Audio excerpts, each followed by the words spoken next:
exfoliative procedure. Today, chemical peeling is increasingly interpreted as a controlled biological stimulus capable of activating tissue remodeling, cellular turnover, and regenerative pathways connected to skin quality and long-term skin longevity. At the same time, advanced imaging technologies, regenerative protocols, and personalized approaches are changing the way physicians evaluate and treat aging skin.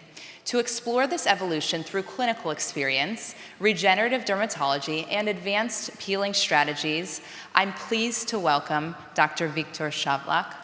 Thank you. Dr. Shavlak, how has the clinical role of chemical peeling evolved over the years compared to traditional concepts focused mainly on exfoliation? So when I started to work, and it was 2009, I guess, so peelings already existed for many years, and there were many professionals of peels. So, of course, peels were like exfoliating, they were like solutions in acids, which strict concentrations. There were already not only publications, even books, textbooks published on peels. Now peels developed not only to regenerative systems, but also as a transfer products which help to penetrate other active components. So speaking about the peel in the modern world, it's not any 10%, 20% concentration of X acid or something like this, or the standard Gessner's formulation. It's a new combined product which stimulates, regenerates, penetrates, and leads another active components like amino acids in the tissue. So much innovation has occurred, definitely, and today we increasingly speak about controlled biological stimulation rather than simple exfoliation. Do you believe modern chemical peeling should be considered part of regenerative dermatology? Absolutely. So the modern peels, as I said already, evolved from simply exfoliating to launching and processes like stimulation of the extracellular matrix, for example, and getting a support for the tissues. So absolutely yes is my answer. I agree as well, thank you. And how important is controlled inflammation in activating regenerative pathways, tissue remodeling, and long-term improvement of skin quality? So inflammation is everything in aesthetic, especially in regenerative medicine. We know there is the acute subclinical inflammation and, as you say, controlled inflammation. So the controlled inflammation is the core. If you can manage the process of the inflammation, if your additives, I mean active components in the product, like amino acids or calming and soothing component, control your inflammation, then you rather gain more effect, you've got more benefits, and you've got less risks, which is crucial. Exactly, that's the goal. In longevity medicine perspective, can chemical peeling contribute not only to aesthetic improvement, but also to preserving biological skin function and tissue quality over time? I would say rather yes as no, and I would say definitely yes. Because in the modern world, we switch from treating or improving just a single indication or a single fold and getting back to the harmony, So, and in the modern world, the new formulations of peels, they are harmonized, so we not only treat, we also prevent. Exactly, grazie. And how important is it today to support regenerative peeling protocols with objective skin analysis, clinical data, and advanced imaging technologies as well? So objective clinical analysis is our base. We doctors are very conservative, because we study a lot. We need to get more, and we do like hard efforts to become a doctor. We need to develop our trust with patients. So objective data is our everything, not only for peels, but especially for peels. Starting from just a simple standardized before and after photos, and of course proceeding with a measurement tools, objective measurements like Visia, like PhotoFinder, like Quantificare or other systems, or including also physical tests and laboratory tests. So, of course, to show the effect, you need to be objective. Exactly. And Victor, what role can confocal microscopy and OCT play in evaluating tissue response, dermal remodeling, as well as long-term regenerative outcomes? So it's simple, we can do it without the biopsy.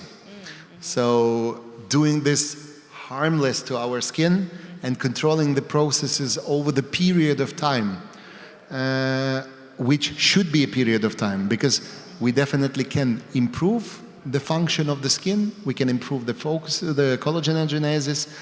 However, in the skin, everything lasts physiologically. And more or less, everything that we use, we should track our history at least from minimum 1 month or 21 days up till 3 months of the improvement. And of course, OCT and confocal microscopy gives us a, let's say, harmless and also more precise in vivo diagnostics. Yeah, it's important that the data is tracked. So DermCode lab protocols are increasingly focused on personalized regenerative strategies.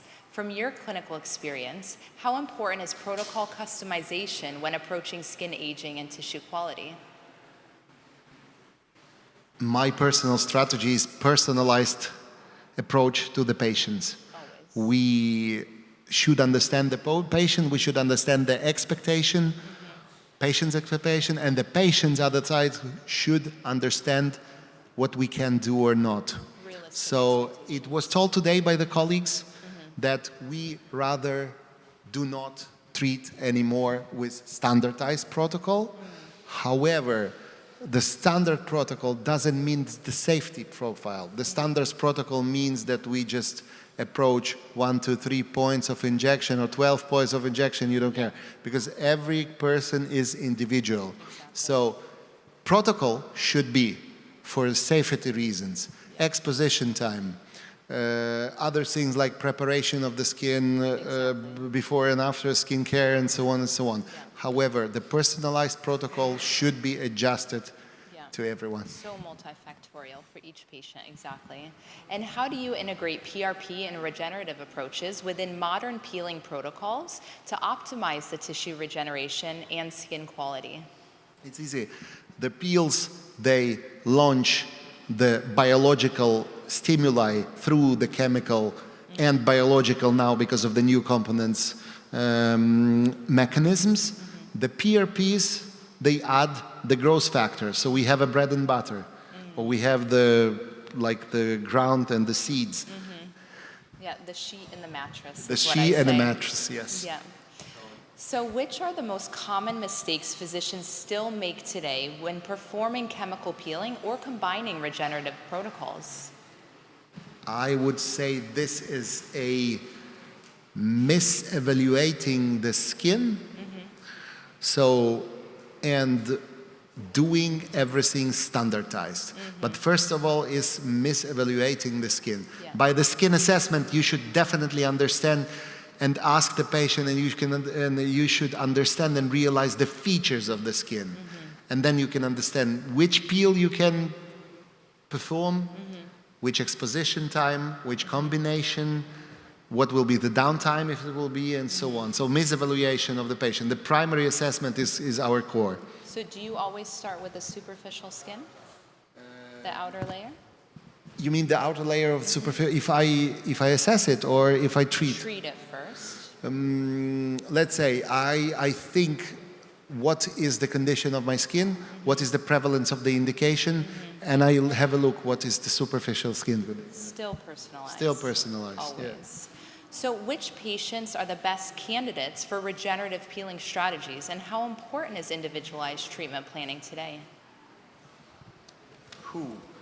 I was preparing for that question, but I still cannot say. So the perfect candidate would be the person who understands that regeneration is like investment. Yeah. that Takes time. they will, of course, they would like, all of us, we would like to receive fast effects, like buying something, like having, you know, effect for yesterday already. Yeah. However, you should be clear in your mind that you do the procedure now and it will work for, in 3 months periods, let's say. Yeah.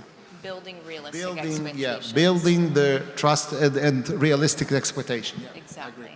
And from your international experience, how is regenerative dermatology changing the approach to skin aging prevention across different countries even? So we know skin boosters, collagen stimulators, energy-based devices for collagen stimulation, peels for collagen stimulation. We are switching now from treating single nasolabial fold to, or skin, let's say skin wrinkle, to a regenerative medicine. Yeah. And it will go and go and go. A global approach, exactly. And Dr. Shavlik, can you share a clinical case where regenerative peeling strategies significantly improve not only appearance, but also tissue quality and long-term skin health as well? Oh, I remember that was a perfect case presented by our colleague, Dr. Shapiro in Chicago, when we just tried with our peels, like the first steps, and he presented a brilliant case of the rosacea treatment patients with the chronic inflammation. And I remember also a colleagues from here, from Italy, Dottoressa Lamontea, she presented with the post-acne. And it was brilliant cases, and it was amazing. So I think for that things, like always remember that we are not, the skin quality is not only wrinkles, skin dryness, or pigmentations. It also has to do with the vascular component. So everything should be together. These results are life-changing for our patients, which is incredible. Looking ahead, do you believe regenerative peeling could progressively become part of preventive and longevity medicine rather than remaining confined to aesthetic correction alone? It will be, and it is now already. Yeah. Peels are suitable for many patients, for all skin phototype, for all ages. Peels become simple, easy, if you know what you do. So, and peels become more advanced. As today, Christina told Apollonio that we classify our product as the peels because of the regulation. Yeah. However, it is already a future which is already working more than just a peel. Exactly. And Dr. Shavlik, what is the key message physicians should remember today regarding the evolution of chemical peeling in regenerative dermatology? My key message is everything is changing rapidly. However, we cannot adjust our existing life process. So let's keep it simple, safe, and effective for our patients. Thank you for the wonderful conversation. Thank you so much. Thank you so much for this great moderation. Thank you.